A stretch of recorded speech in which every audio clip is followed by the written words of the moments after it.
उता दोसरा केहू के फुलवारी में बाड़ी जाके खिले के तैयारी में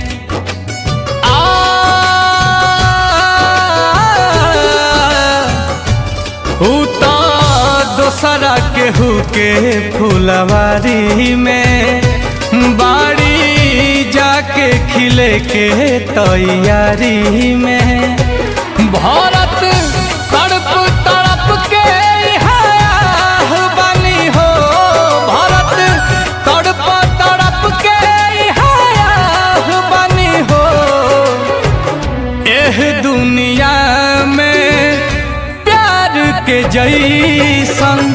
हम ही तो कैले गुनाह बानी हो एह दुनिया में प्यार के जैसन हम ही तो कैले गुनाह बानी हो।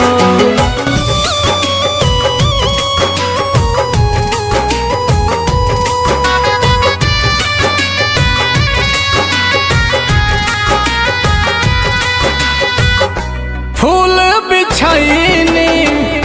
राह में जेकारा काट से दामन